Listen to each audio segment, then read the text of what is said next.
Amén, amén. Vamos a comenzar con una palabra de oración y al final vamos a hacer otra oración, pero del final la vamos a hacer con peticiones y demás. Vamos a pedirle a Dios específicamente en esta mañana. Padre nuestro, por favor acompáñanos, está en medio de nosotros, guíanos en que la palabra de hoy se grabe en nuestros corazones, que se plante como una semilla, que crezca fuerte, que nos ayude, Padre, a entender principalmente que tú eres nuestro Padre y secundariamente también cuál es tu evangelio, Padre, qué es lo que debemos aprender de ti. Nos ponemos en tus manos, Padre, en esta mañana.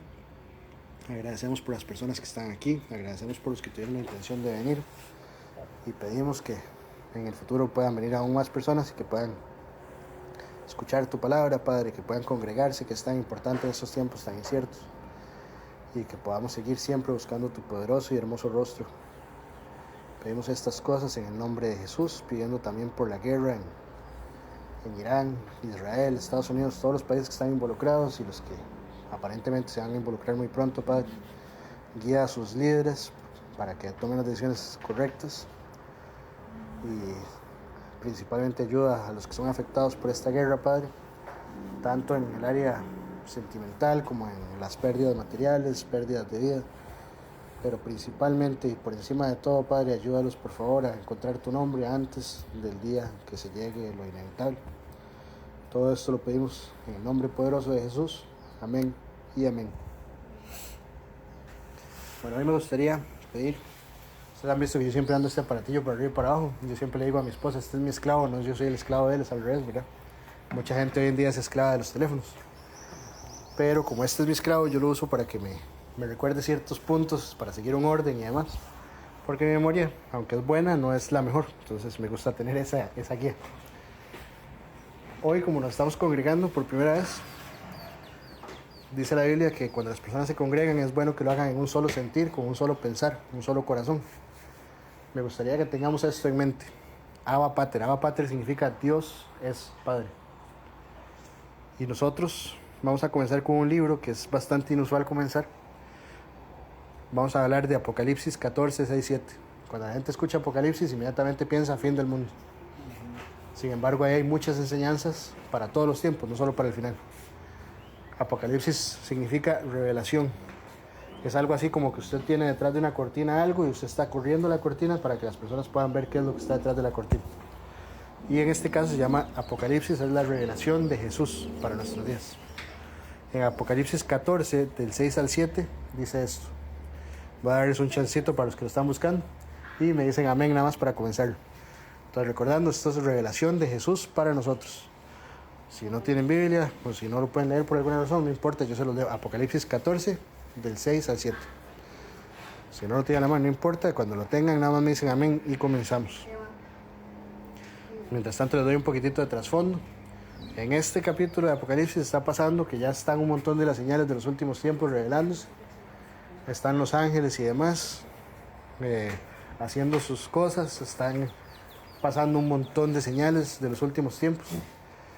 Y en medio de esto pasa esto. Apocalipsis 14, del 6 al 7 dice: vi volar por en medio del cielo a otro ángel que tenía el evangelio eterno para predicarlo a los moradores de la tierra, a toda nación, tribu, lengua y pueblo, diciendo a gran voz: temed a Dios y dadle gloria, porque la hora de su juicio ha llegado, y adorad a aquel que hizo el cielo y la tierra, el mar y las fuentes de las aguas.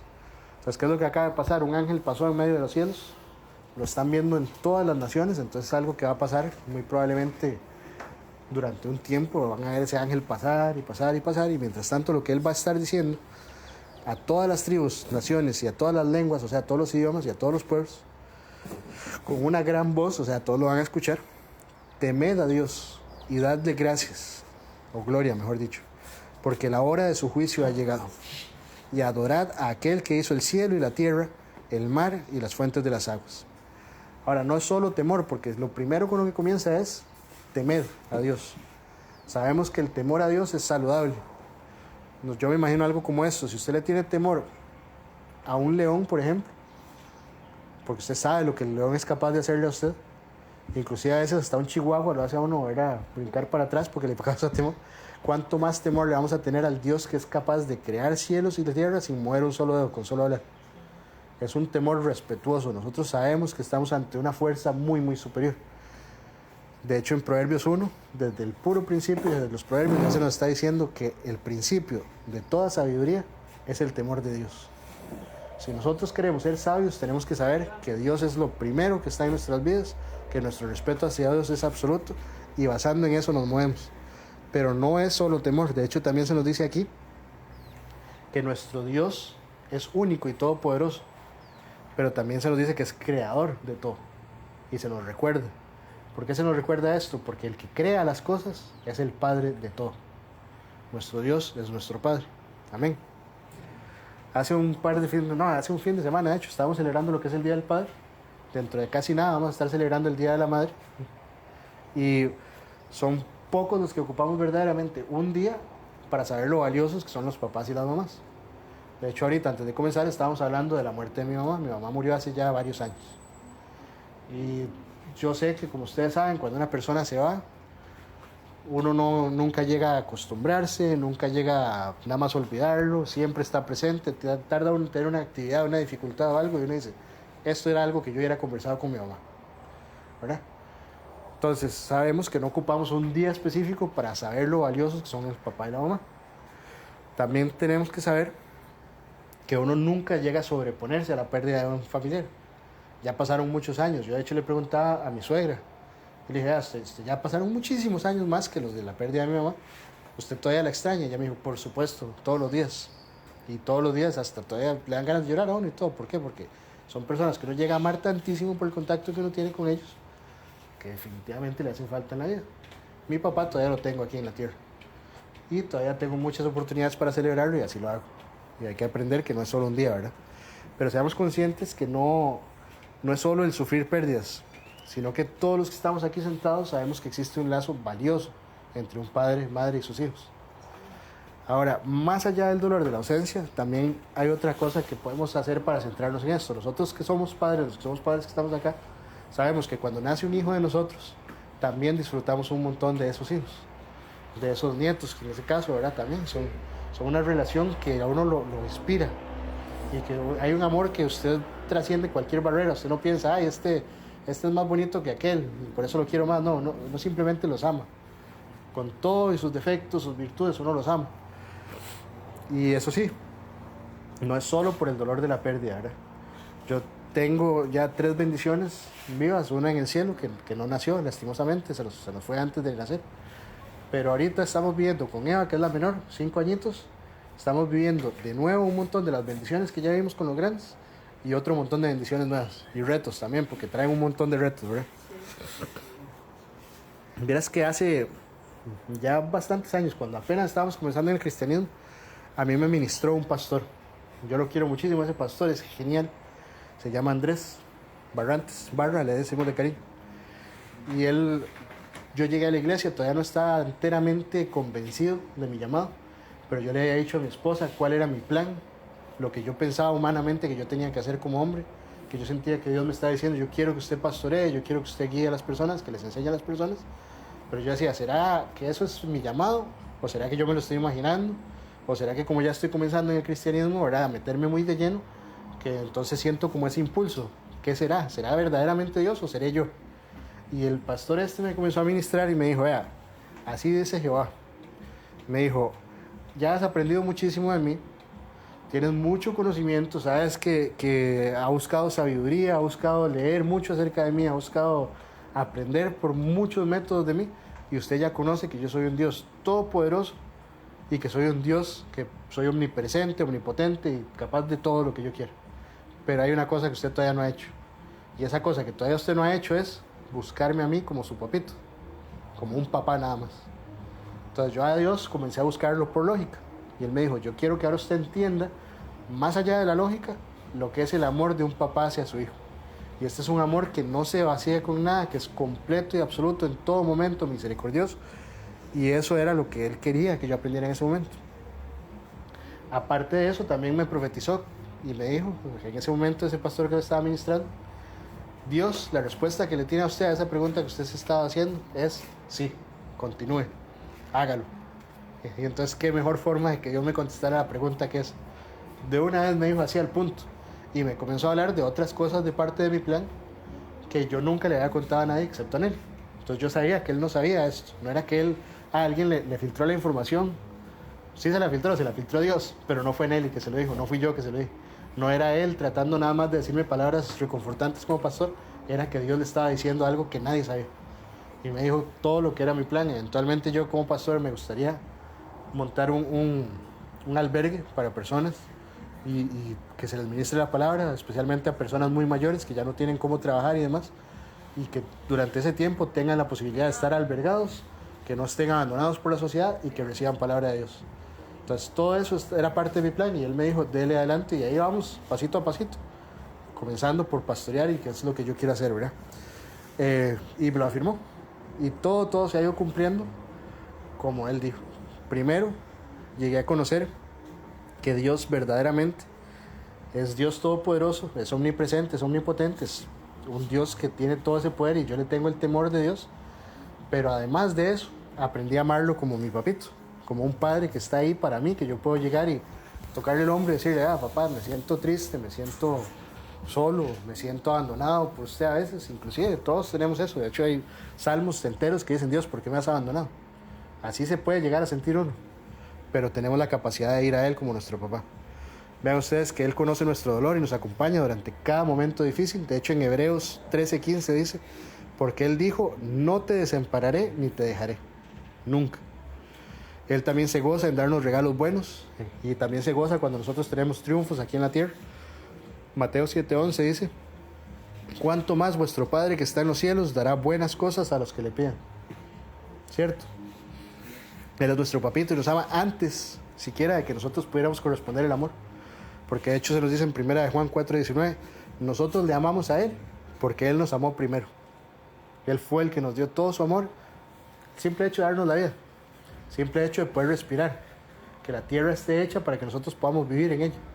Nosotros no vivimos constantemente pensando, va a salir el sol, tengo que resguardarme del sol porque me va a derretir. No, Él hizo las condiciones perfectas para que podamos vivir. Y entonces todo Él demuestra su amor hacia nosotros. Les leo Romanos 8:15 dice, pues no habéis recibido el espíritu de esclavitud para estar otra vez en temor, sino que habéis recibido el espíritu de adopción, por el cual clamamos, Abba Pater. Entonces, ¿qué nos dio Dios? No nos dio el espíritu de temor. Él no nos dijo, vivan solo en miedo de mí, sino que nos dijo, soy su Padre. Ahora sí, consideremos que es importante lo siguiente para poder llamarnos. Hebreos, la que dice, porque Él dijo, no te desampararé, no te dejaré. Ese es Hebreos 13:15. Es que tiene más texto que ese. Estoy leyendo como la última parte del mismo. Dale bien para acá. Comienza con otra cosa y luego dice, porque Él dice. Papi. Y yo si no fue que lo apunté mal, que es una posibilidad también. Papi. ¿Verdad? Ahora. Ajá.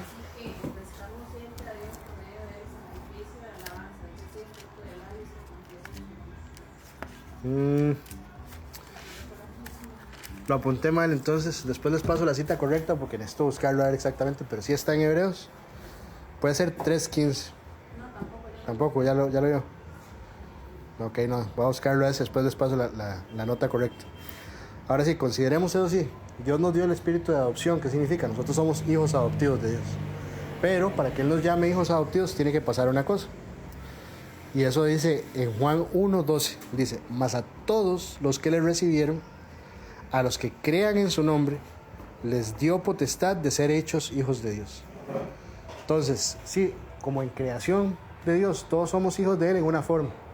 Pero para verdaderamente ser hijos adoptivos de Él, tenemos que hacer algo, que es, tenemos que creer en Él. Y ahora, si entendemos que es a quienes creen que se les llama hijos, ¿en qué es exactamente lo que tenemos que creer? Porque no es nada más creer que Dios existe. Como les digo, yo al principio yo creía aquí por lógica que Dios tenía que existir. Yo analizaba todo, el universo no puede haber comenzado solo, algo lo tuvo que haber comenzado, entonces yo sabía que tuvo que haber algo muy poderoso. Pero todavía no conocía que Dios era mi Padre, nada más conocía que algo poderoso lo comenzó. Eso era pura lógica. Eso no era por corazón, no era porque yo conociera una relación con Dios. Pero entonces, para saber qué es lo que tenemos que creer los evangélicos y por qué a los cristianos evangélicos se los llama evangélicos, tenemos que saber qué significa el evangelio. Evangelio significa buenas noticias. ¿Okay? ¿Cuáles son las buenas noticias? Las buenas noticias son que Jesús vino a la tierra, que murió por nuestros pecados, para que nosotros no tengamos que morir por nuestros pecados, y por eso es que tenemos la vida eterna, ¿cierto? Eso significa evangelio. De hecho, los primeros 4 libros del Nuevo Testamento se llaman el Evangelio de Mateo, o el Evangelio de Jesús según Mateo. Tiene varias formas que le llaman, pero siempre se dice evangelio. El Evangelio de Marcos, Lucas y Juan, todos son evangelios. ¿Por qué? Porque están dándole a usted las buenas noticias. ¿Cuáles son las buenas noticias? Que Jesús vino.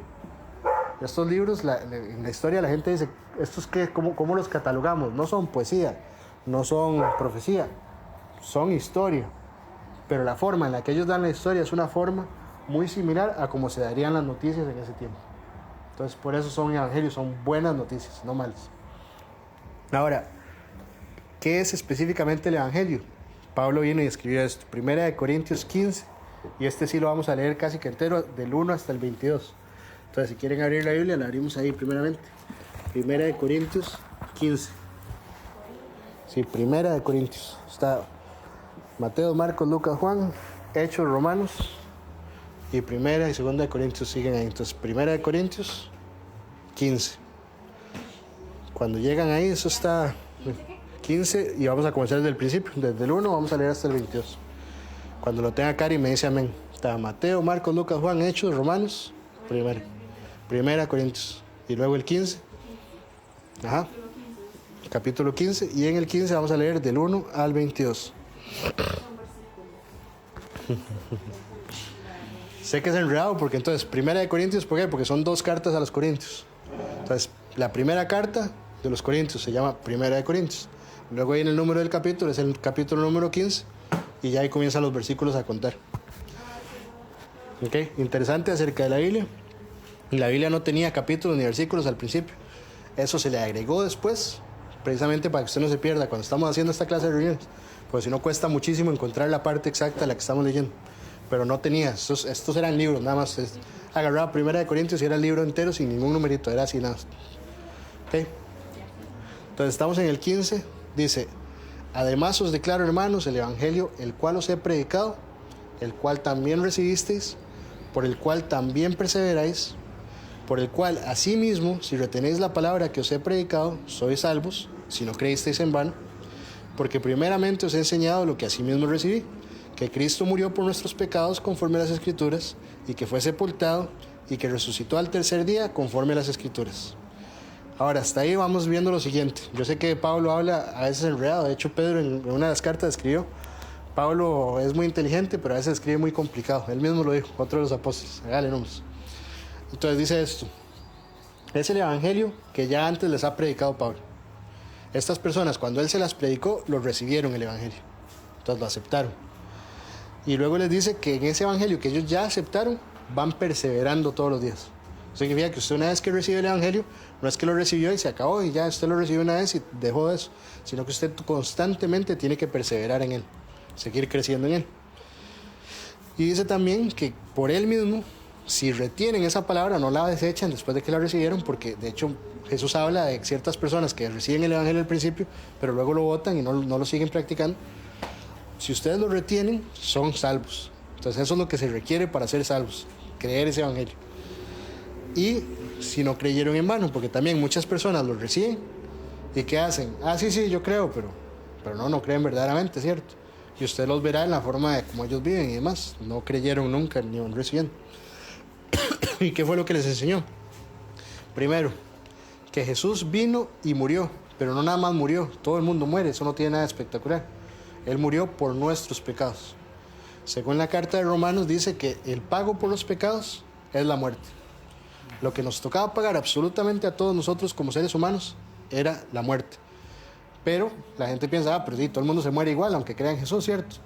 Es que no está hablando solo de la primera muerte, está hablando de la segunda muerte. La primera muerte es esta, se muere la carne de nosotros, nos entierran. Pero el espíritu de nosotros, si no somos creyentes en Cristo, tiene una segunda muerte. La segunda muerte es, lastimosamente, el infierno. Ahora, la gente dice, pero ¿por qué yo voy a pagar por los pecados de Adán? Sigamos leyendo y ya vamos a ver por qué es que pasa esto. Ahora, Cristo entonces murió por nuestros pecados. Eso es importantísimo verlo hasta ahí. Pero también fue sepultado. ¿Por qué es tan importante el hecho de que haya sido sepultado? Porque muchas religiones dicen, no, Jesús nunca murió verdaderamente, sino que lo bajaron de la cruz antes de que se muriera, dicen algunos. O no, lo sepultaron y luego se llevaron el cuerpo. Y todas esas cosas. Ahora, ¿qué ocupaban hacer los judíos de ese tiempo que estaban cazando y que mataron a Jesús? Y los romanos de ese tiempo, si no quisieran que existiera el cristianismo, solo una cosa ocupaban hacer. Ellos decían, aquí está el cuerpo de Jesús, nunca resucitó. Y con solo eso, se acababa, no existía el cristianismo. No había forma, ¿por qué? Porque si está muerto y no resucitó, es mentira todo lo demás, ¿verdad? Exacto. Eso sí, pero también su cuerpo que estaba muerto resucitó, y eso es importantísimo, porque como le digo, para mí sería muy fácil yo llegar ahorita y mentirles a ustedes y decirles, vea, yo soy un profeta y yo voy a resucitar a los 5 días, y ustedes llegan y abren mi tumba y ahí estoy, y yo dejo un papelito escrito, no, pero no era en cuerpo, era en espíritu, que iba a resucitar. Así dicen muchas religiones, dicen incluso eso, no, él no resucitó en cuerpo, resucitó en espíritu. Pero ¿cómo comprueba usted eso? No hay forma de comprobarlo, ¿cierto? Si usted está el cuerpo y usted dice, yo voy a resucitar y no resucitó, es mentira, ¿cierto? Ahora, seguimos leyendo. Después de que resucitó, dice, y apareció a Cefas, que es Pedro, Cefas es otro nombre para él, y después a los 12, ¿cuáles son los 12? Los 12 apóstoles. Después apareció a más de 500 hermanos a la vez, de los cuales muchos viven aún y otros duermen. Duermen es una forma de decir están muertos. ¿Okay? Y al último de todos, después apareció a Jacobo y después a todos los apóstoles. Y de último de todos, como a un abortivo, me apareció a mí. Porque yo soy el más pequeño de los apóstoles, que no soy digno de ser llamado apóstol, porque perseguía a la iglesia de Dios, pero por gracia de Dios soy lo que soy, y su gracia no ha sido en vano para conmigo.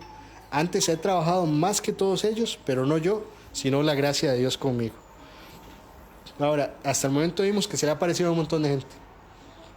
No se le apareció solo a las personas que eran cercanas a él. O si no, uno hubiera dicho, mira, qué casualidad, solo se le apareció a la gente que igual lo seguía. No, se le apareció a 500 personas. Y de esas personas muchos estaban vivos cuando él escribió esto. ¿Y qué era lo que él estaba diciendo? Si no me creen a mí, pregúntenle a esos 500 que se les apareció. Pero también se me apareció a mí. Y él dice, y yo no soy digno de que se me haya aparecido, porque Pablo, lo que sabemos de Pablo en la historia es que él perseguía a los cristianos. Y él, cuando perseguía a los cristianos, los mandaba a matar. Incluso se habla de que posiblemente él fue el causante de que mucha gente muriera.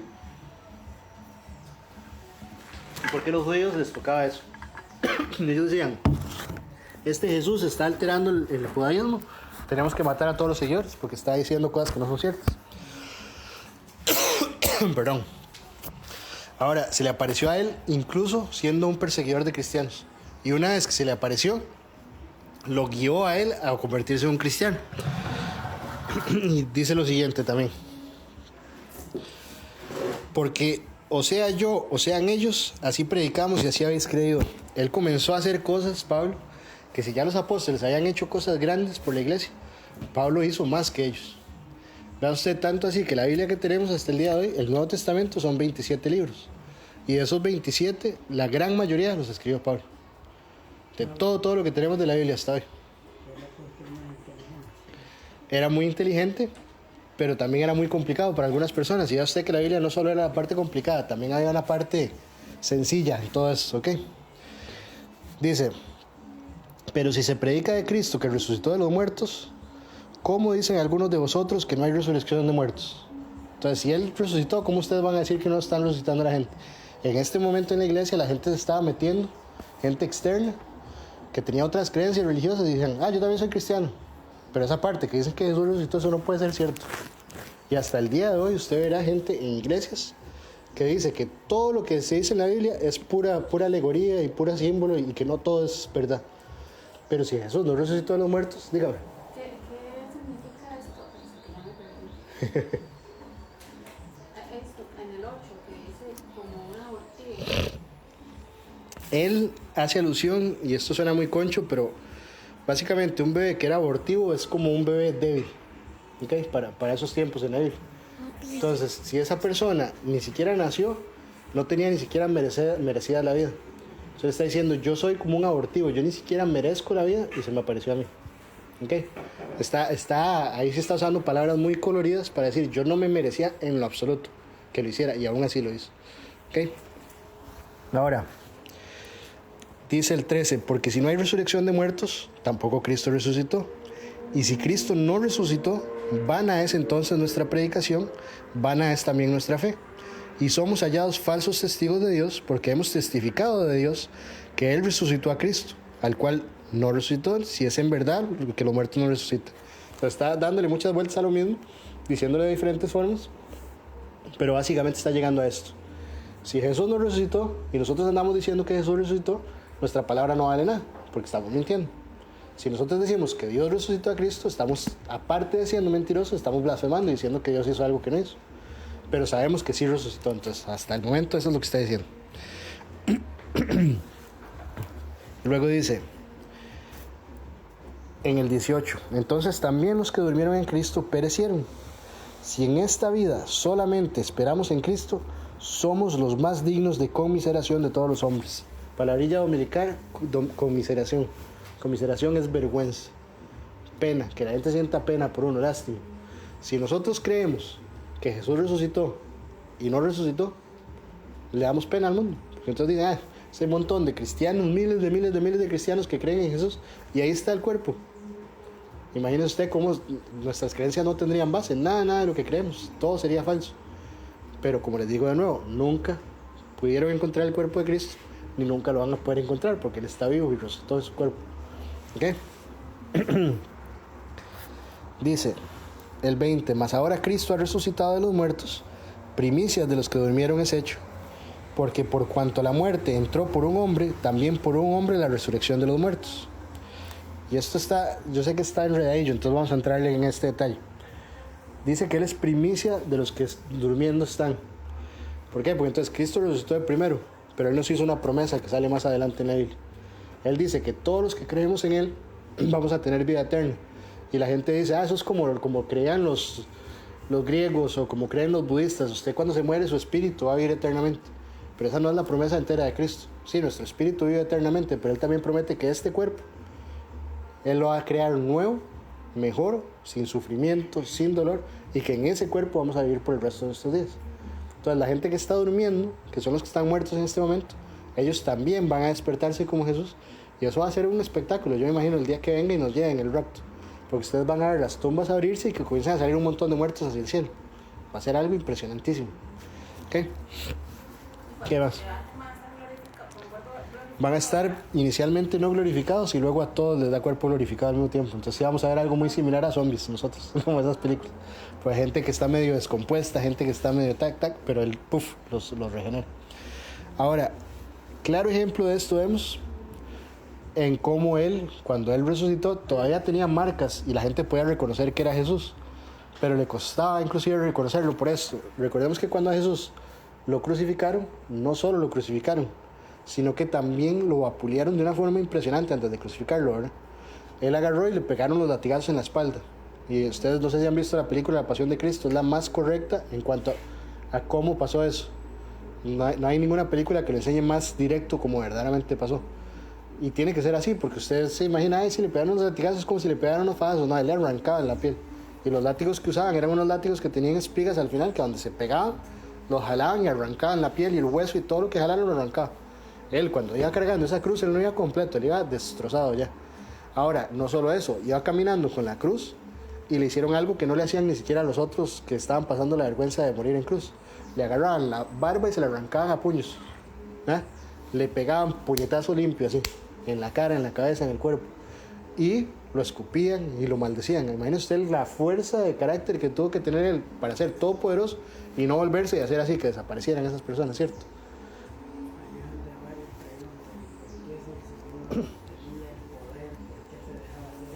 Él mismo dice esto.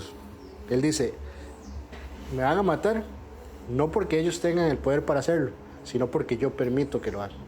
¿Por qué permitió que lo hicieran?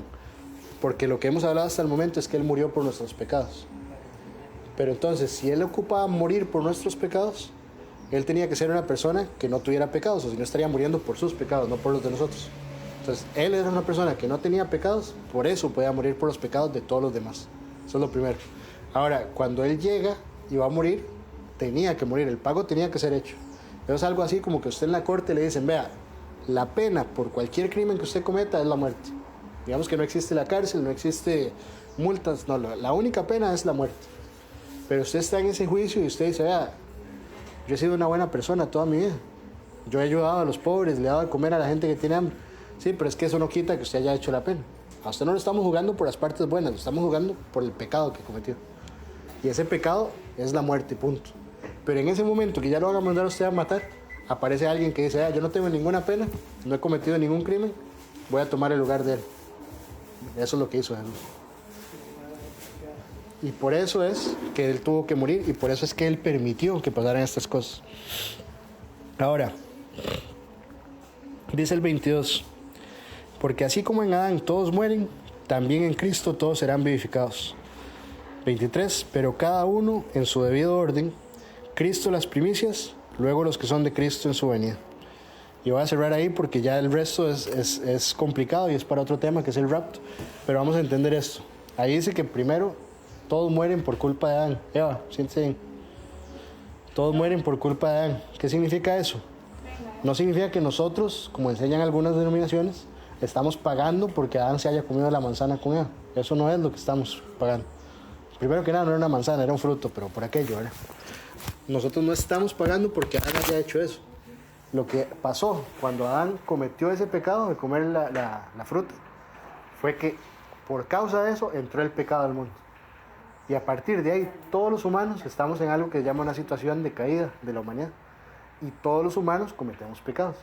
Entonces, cuando cualquier persona es enviada al infierno, no es por no conocer a Jesús.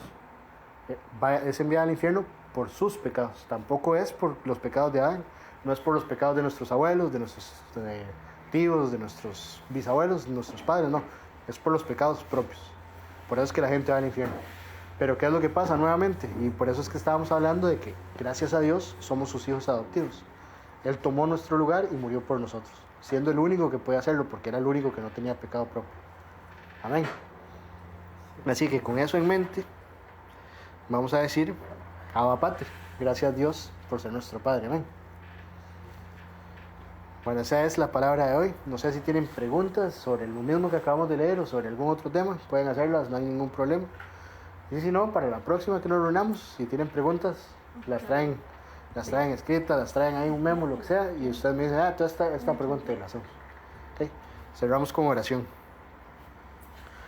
Bendito Dios y Padre Celestial, antes de seguir, no sé si alguien tiene alguna petición específica para la oración, o si no, nada más seguimos.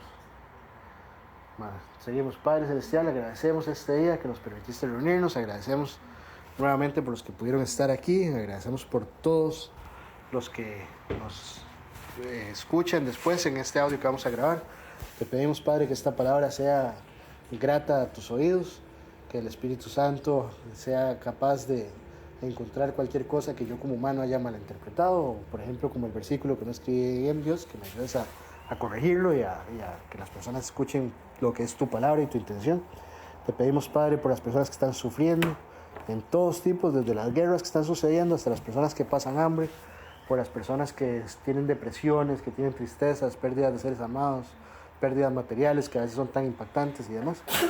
Ayúdalos, Padre, por favor, salud, a que te encuentren, a que te busquen y a que sigan contigo, porque sabemos que así no estarán afrontando estas cosas solos. Te pedimos, Padre, que por favor nos guíes y nos ubiques a donde mejor nos ocupas y que estas reuniones sigan siendo siempre solo para tu gloria. En el nombre de Jesús pedimos estas cosas. Amén y amén.